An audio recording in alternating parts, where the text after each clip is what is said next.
De volgende panel gaat over de situatie van de realiteiten van politiegeweld in Brussel, in België. We hebben families die bij betrokken zijn, uitgenodigd die erbij zullen zijn. We hebben ook een hele beleerde en geleerde expert daarin. Volgens mij is er advocaten van meerdere van deze families. Dus het wordt een hele inhoudelijke gesprek. Dus wacht nog eventjes. We hebben daartussen beelden van een voorval die gisteravond is gebeurd van een jonge man, Monim, Marokkaanse jongen die echt helemaal in elkaar geslagen is door de politie. Deze beelden zijn gedeeld door de broer van Monim.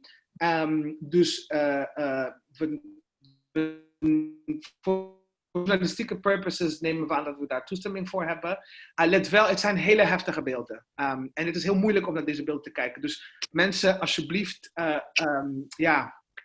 ik vind het moeilijk. Ik ga iets laten zien en dan zeg ik, kijk er niet naar. Maar het zijn gewoon hele heftige beelden. Hou daar rekening mee. Bonjour, je m'appelle Mounaïm. Attends, vas-y, commence. Bonjour, je m'appelle Mounaïm, j'ai 19 ans et je me suis fait arrêter, à la manifestation pour George Floyd et je me suis fait arrêter alors que j'étais venu pour manger. Et on m'a mis dans un van et on m'a laissé là 2 minutes et après il y a 5 policiers cagoulés qui sont venus et qui m'ont tapé. Et t'ont tapé pourquoi? Ils te disaient quoi? Ils disaient des trucs? Non, ils m'ont insulté et ils ont commencé à me taper. Ils t'insultaient genre de quoi? De fils de pute. Et quoi? Que genre tu méritais de ramasser des coups? Ouais. C'est tout, ils m'ont juste tapé. Voilà, donc voilà, ça c'est mon petit frère.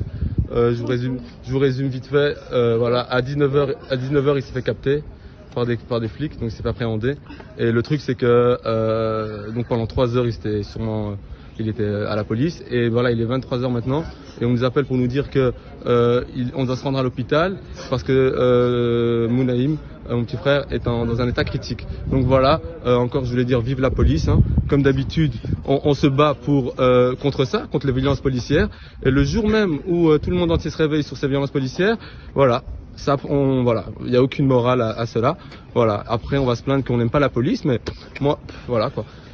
Ça, je vous laisse commenter, hein, partager, merci. So thanks, Olave, for passing the mic, and we will carry on this interesting conversation. Just moving on to the issue of police brutality. So I want to start by introducing myself. My name is Bettina Guigui. I'm part of the Belgium network for Black Lives. And so within the network, you'll find me more on the outreach and comm side. And yes, as I said, this evening, I'll be moderating this session, which is focused on police brutality. So we are joined by Ayoub Bouda, founder of Justice pour Mehdi. So Mehdi is Ayoub's little brother, and he has been a victim of police brutality in Belgium a few months ago. We're also joined by Salma Benkhelifa. Please correct me if I mispronounce your name. Who is a lawyer at Progress Law, based in Antwerp, if I'm not wrong. And Ali Abdi, founder of IAO's Place, which is a space dedicated to empower the unprivileged.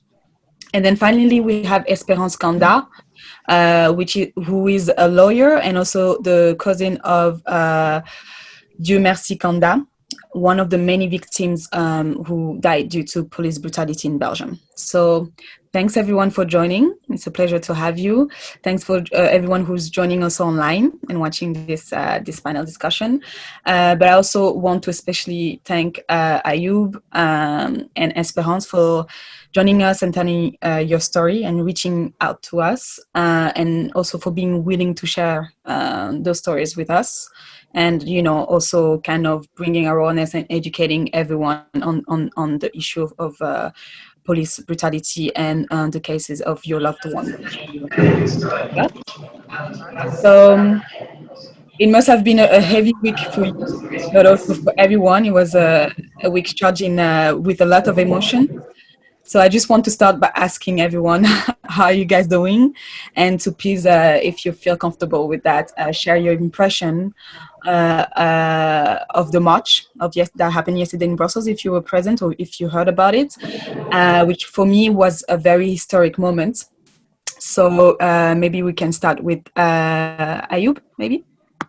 Non, can you translate ce qui s'est passé hier?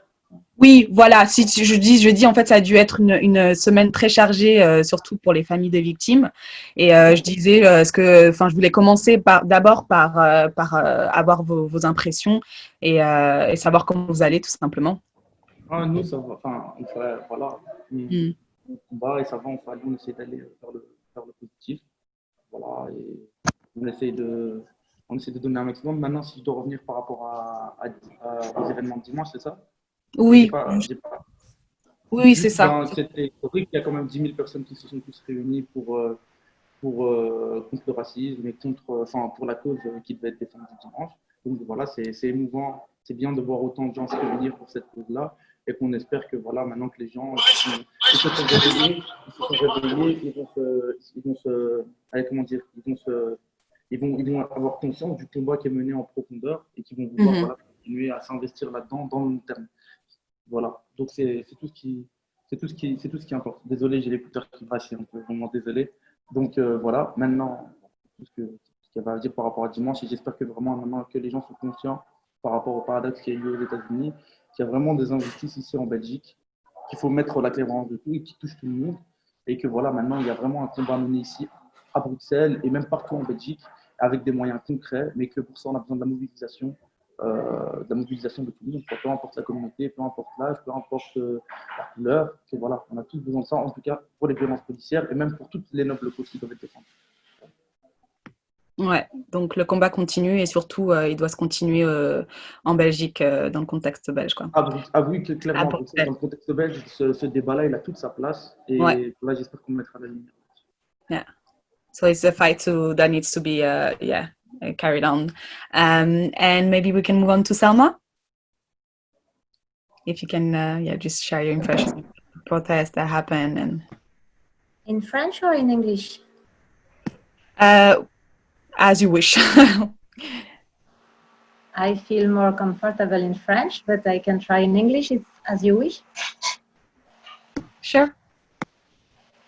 Ok, alors en français. Donc moi, j'étais à la manif de hier. Selon moi, il y avait même plus que 10 000 personnes. Moi, c'est vraiment une manif qui m'a donné beaucoup de courage parce que je me sentais parfois un peu découragée. Je suis avocate depuis 20 ans maintenant et ça fait 20 ans que je me bats contre les brutalités policières. Je trouve ça très important que cette manifestation ait eu lieu devant le palais de justice. Pourquoi? Parce que selon moi, le gros problème, c'est la justice et la manière dont la justice organise l'impunité des policiers brutaux.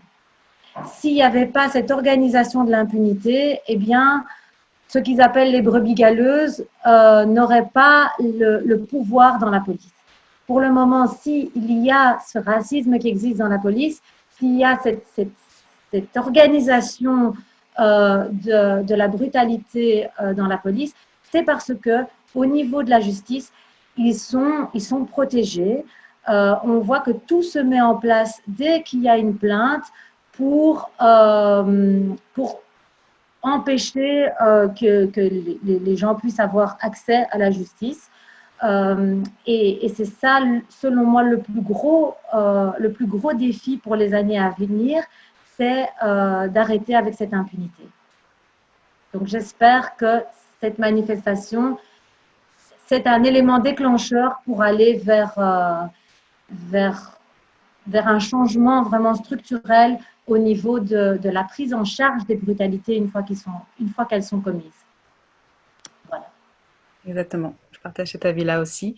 Is there anyone who wants to share their views on that? Est-ce que quelqu'un veut partager ou quelque chose à rajouter? Espérance?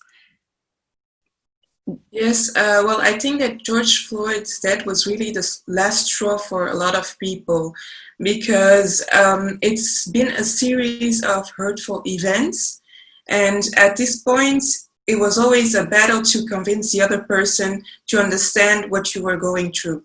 And I think that now there has been a mind shift, because people who were doubting at the moment that their peers were telling them that, oh yeah, I experienced racism, or I experienced police violence, now they have seen it with their own eyes.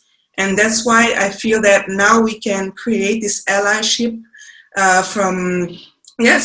to move on with a bigger group towards this problem of police violence. Yes, exactly. And Selma, on parlait tout à l'heure du contexte belge. Est-ce que, d'après votre expérience en tant qu'avocate, est-ce que vous pouvez en parler un peu plus de ce contexte belge? À quoi ça ressemble à Bruxelles? Comment ça se, oui, donc de quelle manière ça prend forme au contexte belge et au contexte bruxellois particulièrement? Mais je crois qu'à Bruxelles, mais depuis des années, tous les jeunes qu'on appelle issus de l'immigration, donc en gros les Noirs, les Arabes, les Roms, sont confrontés à des contrôles incessants, surtout les garçons. Les contrôles pour rien, c'est vraiment une fatalité, une habitude. Tout le monde a l'habitude d'être contrôlé à tout bout de champ. Et il y a une forme de... ces contrôles ne servent pas à réellement contrôler l'identité. Ces contrôles servent à contrôler l'identité quand il s'agit de sans-papiers. Mais quand il s'agit de jeunes bruxellois issus de l'immigration qui ont la nationalité belge et qui sont des fois contrôlés 3-4 fois dans la journée par le même policier, en fait, il sait très bien qui c'est. Il sait qu'il a sa carte d'identité. Le but, c'est vraiment d'asseoir une autorité. Et les jeunes savent très bien que dès qu'il y a une contestation, mais enfin, pourquoi vous me demandez ma carte d'identité pour la 4e fois? Eh bien, la brutalité peut venir très vite. Donc, l'existence de cette brutalité, elle fait partie du quotidien, et vraiment quand je dis quotidien, c'est au jour le jour de la grande majorité des jeunes issus de l'immigration à Bruxelles. Okay. Donc, pour la traduction, je pense que ça serait nécessaire. Donc, in Belgium, police brutality is a reality, and it is a reality in the daily life. On the daily basis for communities that are Black, but also that are racialized. Isabelle and Ali, we haven't heard from you yet. I don't know, please can you tell me what language do you prefer so that I can also make sure that everyone is included. Starting with Isabelle, maybe. Can you introduce quickly yourself and tell us what... Okay. Bonsoir, je vais parler en français. Mais je pourrais faire des petites traductions en anglais sur les points importants. Donc, je me suis présentée ici comme activiste parce que je suis présente sur différents terrains à Bruxelles, des terrains où il y a du travail avec des jeunes, du terrain aussi où il y a du travail avec des personnes qui sont sans abri, qui sont parfois en exil, qui sont parfois aussi sans papier. Et une grosse partie de ce que je fais, c'est essayer un maximum de reconnecter ces différents réseaux entre eux et aussi de mettre à disposition différentes ressources. Et la ressource principale que j'ai, c'est de l'espace, notamment parce que je suis membre d'une ASBL qui s'appelle Toestand, qui justement récupère des espaces qui sont vides et en fait des centres sociaux et culturels avec les personnes qui sont présentes. Et je suis très heureuse d'être à cette discussion avec vous ici. Je suis contente aussi d'être avec toi, Ayoub. Et pour rebondir sur ce que Selma disait sur la violence de la vie quotidienne, je suis tout à fait d'accord. Et c'est, je pense, pour ça qu'on peut parler d'une violence qui est structurelle. On avait une discussion à l'instant aussi où on disait que la violence était normalisée, c'est-à-dire que tu vas avoir des gens qui vont avoir des expériences avec la police et qui vont même pas finalement se rendre compte que c'est quelque chose, quoi, tu vois, qui vont juste intérioriser que c'est normal en fait ces formes de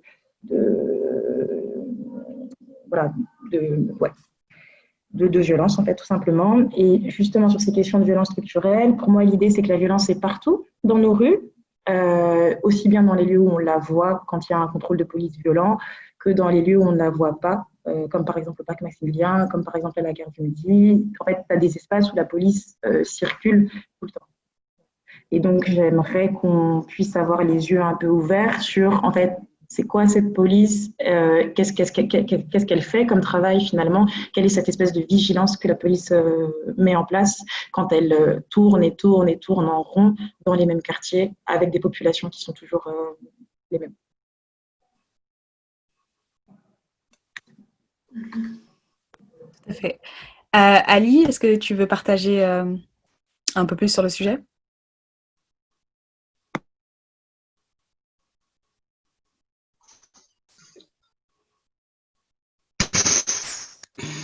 Yes, thank you very much. Can you hear me?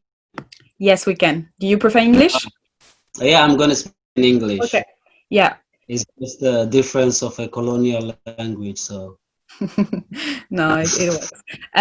So yeah, we were just talking about the police brutality in the context of Belgium, and we want like sharing what the reality of that is. So I was wondering if you had experience with that yourself, or what is your take on that? My take on that is honestly whatever happens to the black body, whether it happens into the United States or it happens in Belgium or it happens in China or it happens in Africa, it happens to all of us. We can all here discuss about first as an objective Black Lives Matter, which started in 2013 when Trayvon Martin was killed by Zimmerman, and the Florida law, which says you can stand your ground. So sometimes we have to bring the context from America because we were taken to America. That's the story white people created for us, taking us by ships and boats. And also we have to respect the struggle that America went through, not only because of the present Black Lives Matter led by Patrice Cooler and all the others and everybody who's doing their job, but as a historical for Black lives, not Black Lives Matter, but Black lives exist.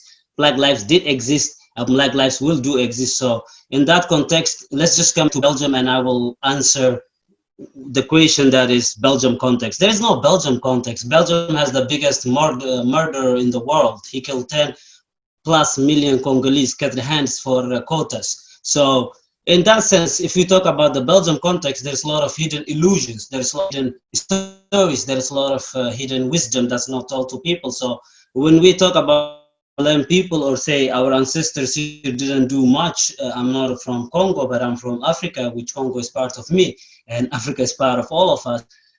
What we have to focus on is the system that we, Black people, are suffering, brown people, Black and brown people all over the world, because there is this confusion about Black. The word Black is a political meaning. It doesn't have to do with how brown or how dark you are.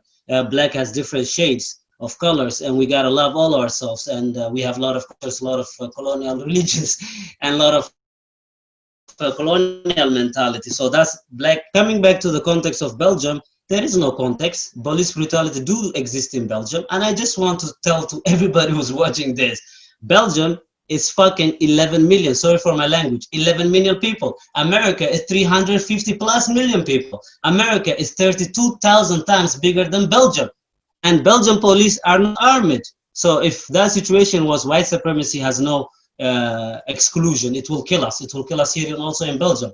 So when we compare, there is no comparison. That's the reality. People die in Portugal, people die in Sweden, people die all over the world of police brutality. In Brazil, in Africa, we have imperialism in Africa. So Black Lives Matter, not in the context of in a situation that we Black people have to come out and protest or not. No, our Black people are dying by making the cell phones and the communication that we're using now. So what Black lives are we really talking about? And in that context, in Belgium context, I just want to say that police has been killing people. I've been to the funeral of Mauda, and police killed Adil, police killed Lamine, police killed Mehdi, police killed few people in Belgium, and maybe they killed more that we didn't hear about. Maybe there is more deaths because there was police gangs that were not even sentenced. There is no justice for murder. There is no justice for Adil. There is no justice for Mehdi. So our 10,000 people who came out yesterday was beautiful. It gave me chills. I really loved it. That was amazing. 2019, I was like, everybody say it loud, Black Lives Matter. 2020, people were saying Black Lives Matter, and that scared me, but I'm happy. In that sense, I just want to say Black Lives Matter, whether it happens here or it happens in there. We live in the colony, and our brothers and sisters, they have no water to drink, they have no transportation, they have no roads, they have no lives. So in that sense, I think this is the time for us to include every Black person. And of course, Black Lives Matter only when Black trans lives matter, when also Black trans femmes lives matter. So the context in Belgium about Black Lives Matter has to be taken broadly, and it has been taken broadly, and I'm so proud that at the end of the day, we came through and every part of the society was part of it. Thank you. Thanks for sharing that. I think it's important to mention that when we talk about a Belgian context, it's not to compare, it's not to say that it's a different, it's to make sure that include act locally, that understand the reality around, but understand the organization, that the organization are already doing the work, and that people can in their advocacy, because I think it has been an incredible awareness raising what has happened in the US. It is really sad that it had to take the life of someone to come to that point. But in Belgium, I think a lot of discussion that happened this week really showed that sometimes there's a lack of understanding about what is happening in Belgium, and it's great that we saw that people all come together, unite. But I think for the sustainable, future, it's also important for sure to make sure that we understand what can be done and what is being done at the local level. So maybe I want to know actually what you can say about that, especially people who have organizations. Is my sound bad? No, at the beginning it was a little bad, but it's kind of better. But I heard all your questions, and yes, of course, what can we do locally? Sorry. I'm having difficulty to speak, but to listen, to hear you. But maybe we can pass the mic to Isabelle as an activist. Exactly. Like, what is being done on the ground? Qu'est-ce qui se fait sur le terrain, et comment quelles sont les organisations qui depuis peut-être plusieurs années travaillent sur le sujet, et de quelle manière elles ont approché ce problème en Belgique, bien sûr en prenant en considération qu'il s'agit aussi évidemment d'un problème social qui dépasse les frontières, évidemment. Merci pour la question, Bettina. Mais en fait, le truc avec le terrain, c'est que comment dirais-je ? Du coup, en fait, si jamais tu pars d'une perspective intersectionnelle, donc genre, race, classe, alors il faudrait avoir sur le terrain connaissance d'assauts qui travaillent et sur les questions de genre, d'autres qui travaillent avec des publics qui sont, comment dire, racisés, et d'autres aussi qui travaillent sur des questions économiques. Je peux faire du name dropping, hein, je peux dire des noms d'assauts, mais pour moi, on va parler avec des noms d'assauts cash. Je sais qu'à Bruxelles, il y a la nouvelle voie anticoloniale qui existe. Il y a aussi Bruxelles Panthère qui fait un travail important sur les questions plutôt décoloniales et de race. Mais je ne veux pas faire du name dropping parce que je sais que ce ne sera jamais exhaustif en fait.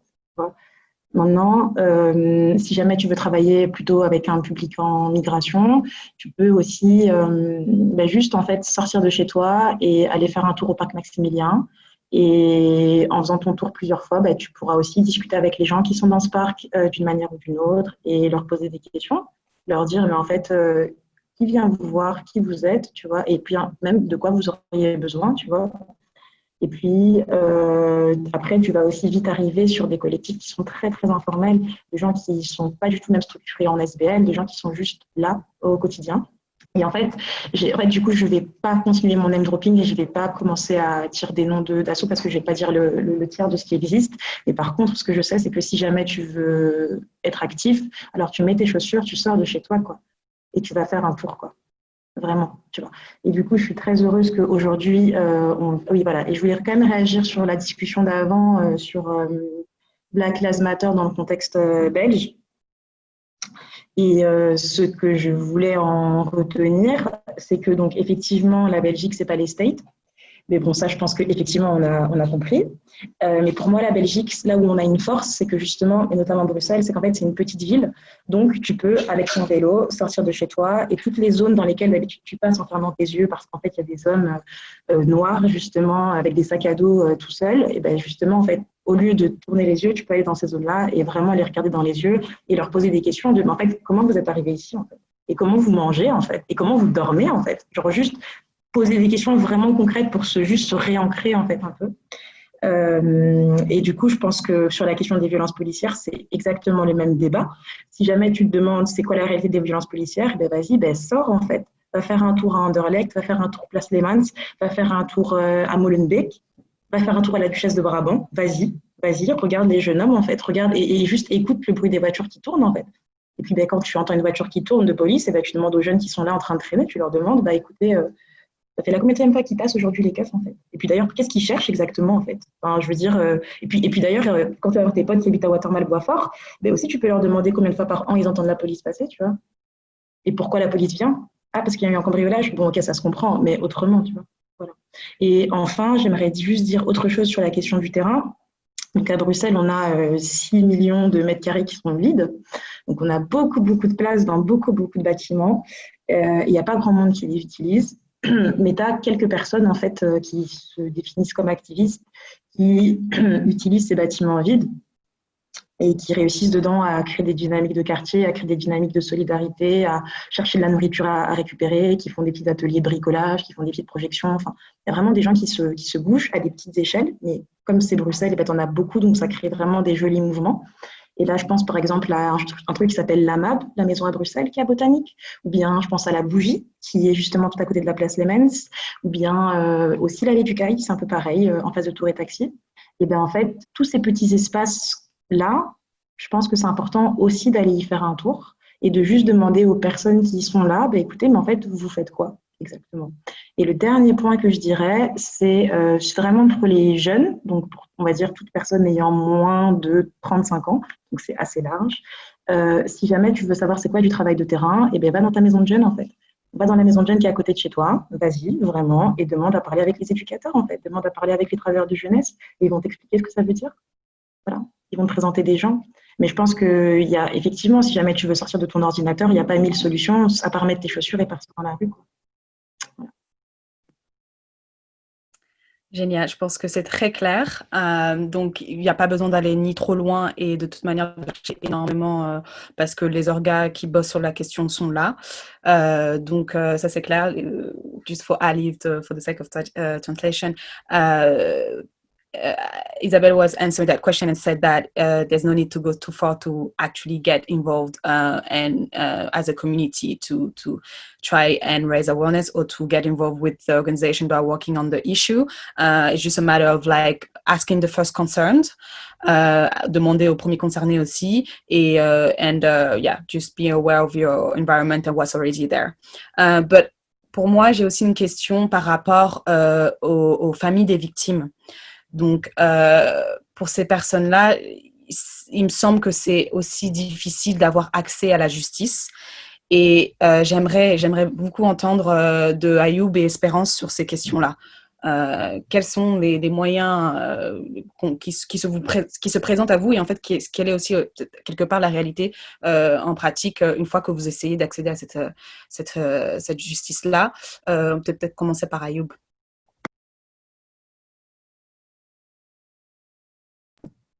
Il faut que t'es mute, voilà. Mute, c'est bon? Voilà. Désolé, je suis pas très à l'aise avec tout ce qui est Zoom, pardon. Donc oui, moi pour dire un peu qui je suis, parce que je me suis mal présenté au début, voilà. Donc moi je suis le fondateur du site. Enfin, on a créé le collectif Justice, on me dit qu'on frère qui est décédé. Et par rapport à la question qui a été tué malheureusement par la police. Et par rapport à la question que vous dites, nous, ce qui se présente par rapport à la justice, ben déjà, c'est que il y a beaucoup de termes complexes, les procédures, elles ont l'air très difficiles, on est très peu aidé. L'assistance par rapport à l'aide aux victimes, ben, elle est quasi inexistante, puisque c'est une assistance qui est donnée par la police, elle est inexistante. on a très dur à rentrer en contact avec eux. Et puis après, quand on apprend comment le processus se passe, eh ben, on voit en fait que c'est très dur pour avoir la justice. Je vous donne quelques cas concrets par rapport à nous. Ben, déjà, quand il y a un problème avec la police, quand il y a la police qui est...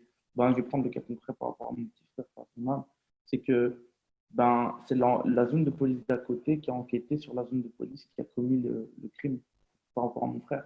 Ben, déjà là, on a un dossier qui est un peu pollué. On sait que l'enquête n'a pas été peut-être faite nécessairement de la bonne manière, même si eux disent qu'ils l'ont fait de la bonne manière.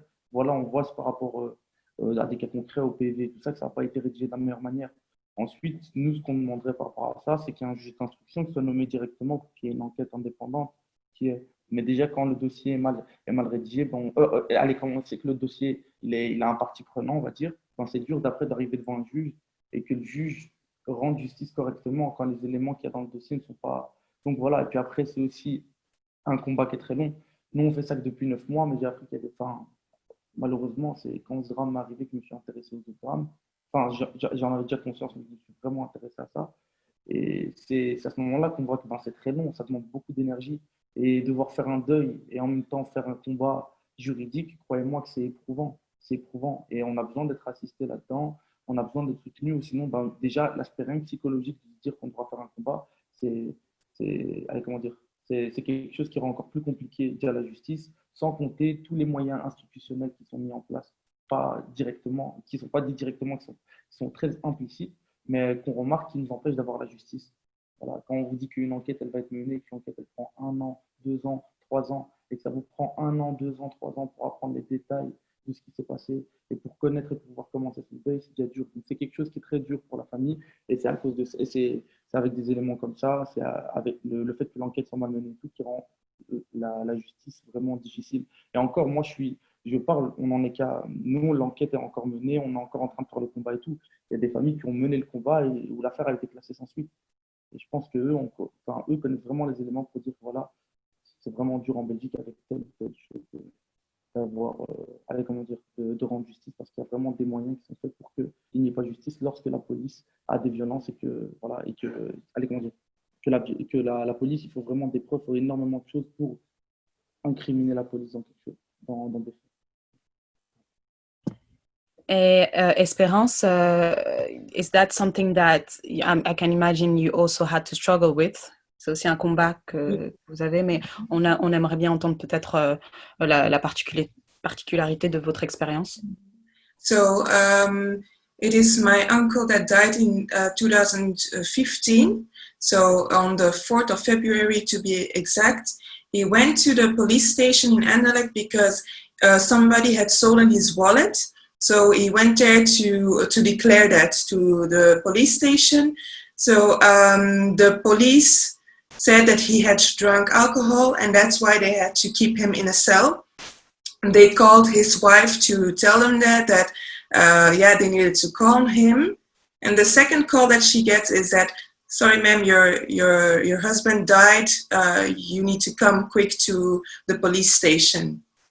What their explanation is that my uncle Dieu merci had hanged him with his own t-shirt in the police cell.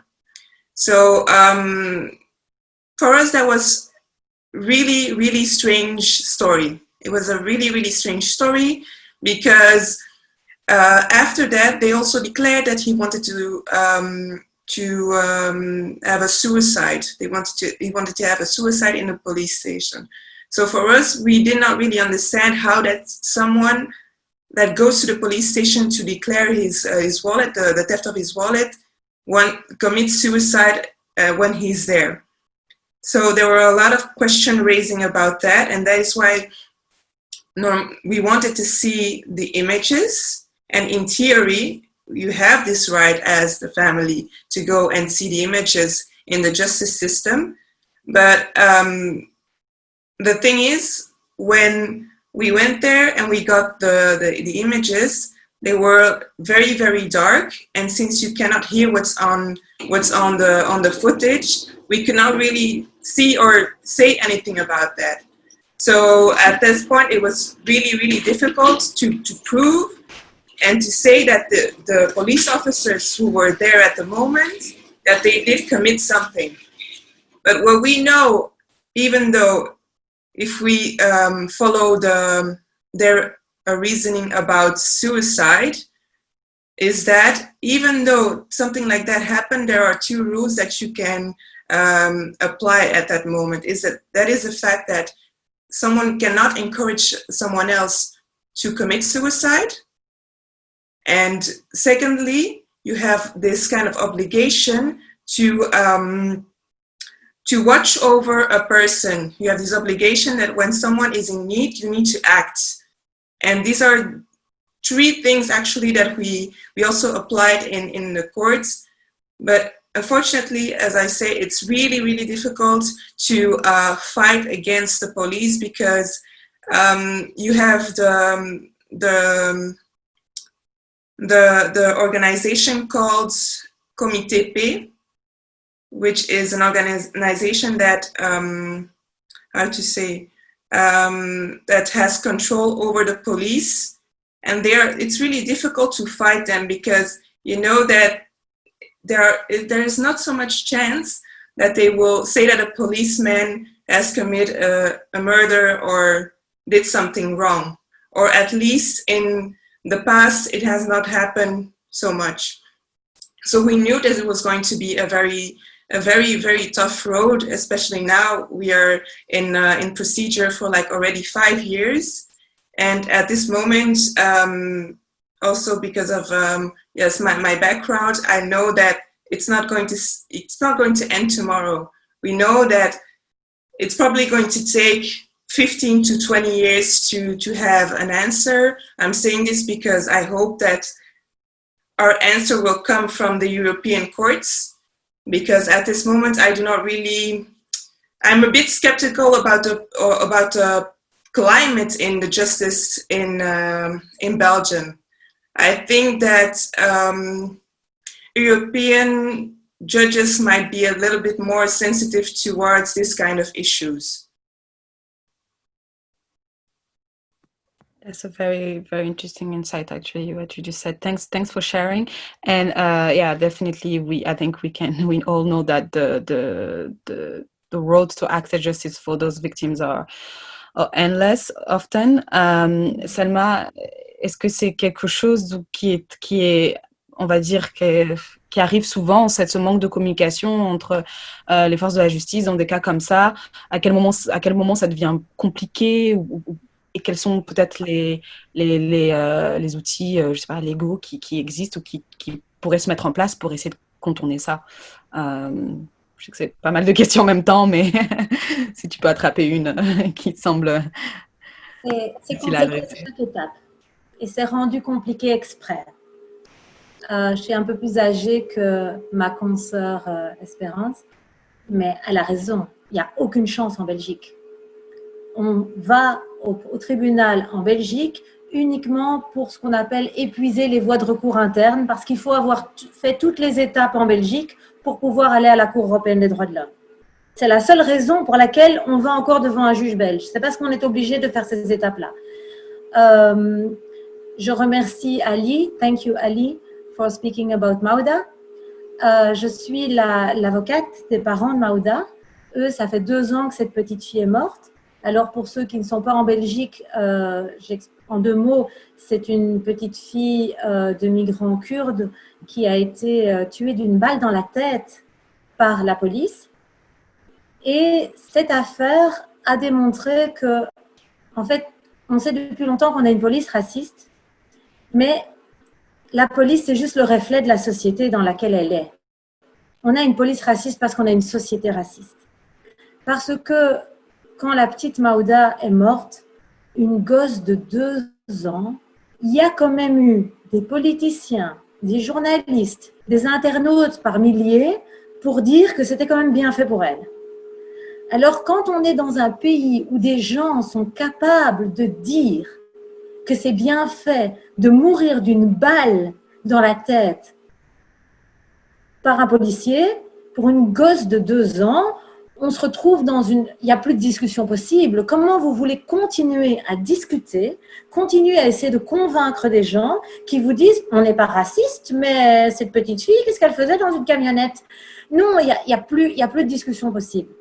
Et la justice, la police, c'est pas des institutions hors de la société, c'est juste le reflet de la société. Le problème, là où ça va plus loin avec la police, eh bien, c'est ce que Stokely Carmichael disait, un des leaders des Black Panthers, c'est ils ont une arme. Il disait, si un blanc veut me lyncher, je m'en fous. Si un blanc veut me lyncher et qu'il a le pouvoir de le faire, s'il a une arme pointée vers moi, ça devient mon problème. Et c'est ça la question, c'est que la police, elle est armée. Et si la société est raciste, on peut encore vivre avec, on peut encore le supporter, mais à partir du moment où quelqu'un est raciste et est mandaté par la société pour faire pression sur une partie de la population et que ce mandat est, on ajoute à ça qu'ils sont armés et qu'ils peuvent pointer une arme vers vous, vous êtes en danger. Et c'est ça qu'il faut faire changer, c'est ces lignes-là qu'il faut faire bouger, mais on ne pourra pas rêver d'une police qui ne serait plus raciste tant qu'on n'a pas vraiment extirpé le racisme de la société belge à la racine.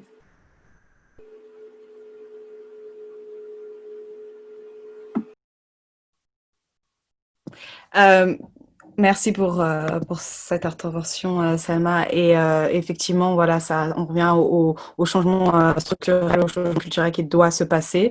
Et on espère que voilà, ce moment historique qui s'est passé à Bruxelles hier continue, comme ça a été déjà dit, qu'on s'arrête pas à ce momentum, si on peut appeler ça comme ça, et que voilà, qu'on puisse essayer de soutenir la cause et les victimes des familles. À ce niveau-là. Et donc, ouais, je vois que Isabelle peut-être a quelque chose à ajouter. Je t'en prie, je te passe le micro.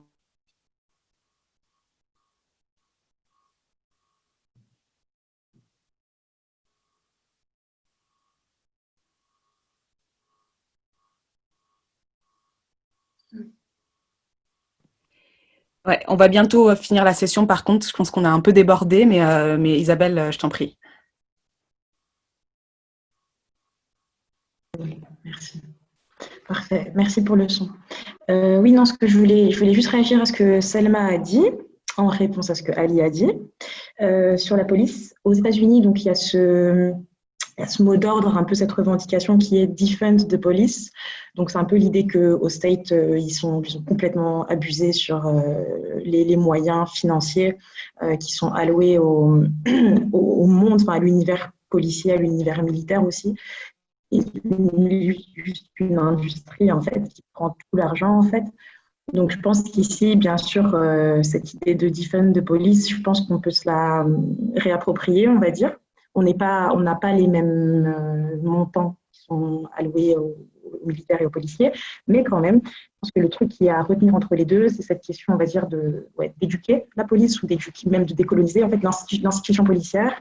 C'est vraiment cette idée que même dans les rangs de la police, en fait, même dans leurs rangs, c'est déjà violent, en fait. Il y a combien de nanas policières qui sont victimes d'agressions et de harcèlement sexiste? Il y a combien de policiers qui dans leur institution sont eux-mêmes victimes en fait de racisme et d'attaques en fait. C'est en interne déjà qu'il y a des problèmes, tu vois. Donc je pense que il y a vraiment une question à se poser sur comment dirais-je, qui sont les gens qui ont le monopole de la violence, qu'est-ce qu'ils font avec ce monopole de la violence, comment est-ce que sont formés ces gens, comment est-ce que sont recrutés ces gens. Il y a vraiment aussi un défaut juste d'information en fait. On ne sait pas comment ça se passe à l'intérieur de la police. Il y a un truc qui est très très opaque en fait. Et c'est ça en fait, comment sont formés ces gens et qu'est-ce qu'on pourrait faire pour que en fait des policiers, avant de devenir policiers, ils puissent avoir juste être un minimum éduqués en fait. Tu vois, il y a vraiment cette question-là. Et il y a aussi la question de l'armement, bien sûr. Est-ce que pour assurer la sécurité, il faut des drones, il faut des hélicoptères, il faut des armes? Est-ce que vraiment la question se pose? Et voilà, je pense que c'est un peu ça. C'est que la police, comme tu le dis, Selma, c'est un corps en fait qui est un corps d'État. Et donc, de la même manière que l'État doit en fait se décoloniser, s'éduquer, se dépolluer de mauvais réflexes et de beaucoup d'ignorance, je pense que c'est aussi la même chose malheureusement pour le corps policier. Désolée, j'avais quelques problèmes. Oui, ce sont donc des questions super importantes à relever. Malheureusement, on n'aura pas le temps d'y répondre, comme vous savez, maintenant. En tout cas, merci d'avoir rejoint cette conversation. Thanks for joining this very, very insightful conversation. I'm sure we learned a lot. And thanks for Ayoub and Esperance for taking the time to talk and share your stories. Now, we're just gonna show you a short story about, I think, yesterday's protest. And then the next panel will be with activists from the US. Will give us a brief overview of the BLM uprising there. Donc là, on va vous montrer vite fait une petite vidéo et le prochain panel de discussion sera avec des activistes des États-Unis qui vont nous donner un espèce de overview, un espèce de résumé, on va dire, et de tout ce qui se passe par rapport au Black Lives Matter aux États-Unis en ce moment. Voilà, merci à tout le monde de nous avoir rejoints et maintenant je passe le micro au prochain. Het is tijd dat deze pandemie van racisme verdwijnt. De politie moet onze mensenrechten respecteren. Wij willen de waarheid. We want Justin for the Merci. Say his name!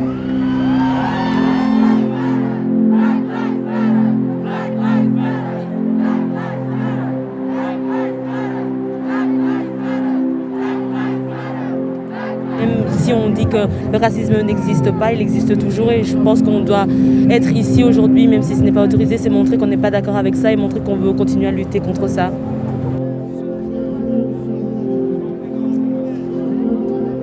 Que ce soit partout dans le monde ou en Belgique, il faut que cela cesse en fait. Le racisme est dans l'institution, donc il faut que ça arrête maintenant. Depuis des années, on subit ça, maintenant on dit stop, on en a marre.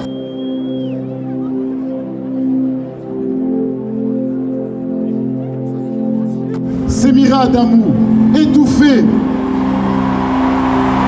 Suleiman Jamili, 14 ans, mort dans un métro. Lamine Moïse Bangoura. Mehdi Bouda. Maouda Chaouri, 2 ans seulement, tué d'une balle dans la tête, une balle de la police. Et toutes les victimes de violences policières. Ieder leven is even belangrijk. Ik wil gewoon dat er rechtvaardigheid is in deze wereld. Voilà. Il faut faire comprendre aux gens que ensemble on peut y arriver et il faut tous s'unir. Et voilà, ce que je voulais dire aussi, il faut quand les gens comprennent pas, il faut leur faire comprendre d'une manière ou d'une autre, mais ça doit quand même être dans le respect. Et voilà, l'union, ça fait la force, comme on dit. Voilà, c'est tout. No justice, no peace. No justice, no peace. No justice, no peace. No justice, no peace.